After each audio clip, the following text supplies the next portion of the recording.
Setelah hampir setengah abad menjalin kerjasama dengan negara-negara ASEAN, Kanada akhirnya akan menjadi strategic partner atau mitra strategis ASEAN pada tahun ini. Kemitraan tersebut rencananya akan berkontribusi bagi perdamaian, stabilitas, dan juga transformasi kawasan ASEAN dan Kanada. Strategic Partnership atau kemitraan strategis dengan negara-negara di luar kawasan ASEAN pertama dibentuk pada tahun 1974. Kemitraan strategis bertujuan untuk mengembangkan kerjasama yang saling menguntungkan bersama sejumlah negara. Di tahun 2023, Australia, Tiongkok, India, Uni Eropa, dan Amerika Serikat merupakan mitra-mitra strategis ASEAN. Salah satu negara yang telah memiliki sejarah kemitraan panjang dengan ASEAN adalah Kanada. ASEAN pertama membuka hubungan dengan Kanada di tahun 1977 untuk berdiskusi dalam sejumlah isu termasuk politik dan keamanan, integrasi regional, pertumbuhan ekonomi, hingga dialog antar agama. Bahkan saat ini Kanada memiliki representasi diplomatik di 10 negara ASEAN.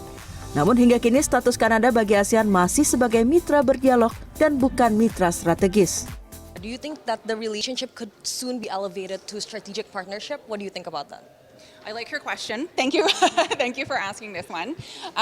So we have, as I said, we're in 46 years of partnership between ASEAN and Canada.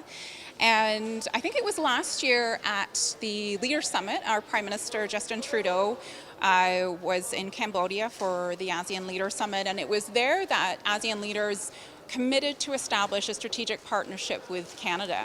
And so this year we've been very much focused on the implementation of that leader level decision.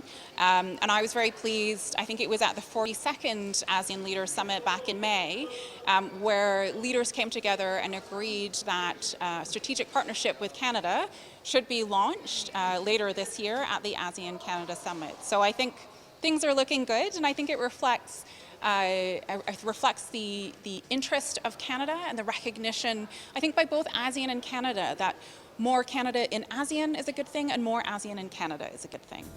Penguatan kerjasama tersebut sudah dimulai di Sidang Umum ASEAN Interparliamentary Assembly atau AIPA yang tahun ini diselenggarakan di Jakarta Pusat.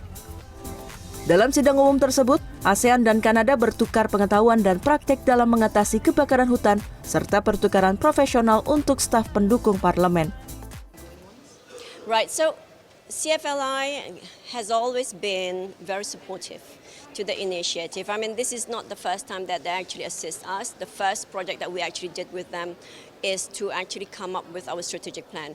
It's one of our most momentous milestones, in fact, this year. We've just finished it early this year in March. We had it adopted. We had it actually approved. So waiting for the adoption as well. It's really very focused. The strategic plan is for 2023 to 2030. And it is our first strategic plan ever under AIPA. So we are glad that we actually partner with CFLI at the same time with PC Asia.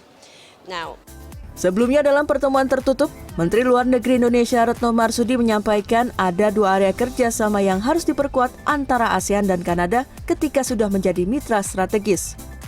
Yang pertama adalah sektor ketahanan pangan dan perdagangan produk pertanian.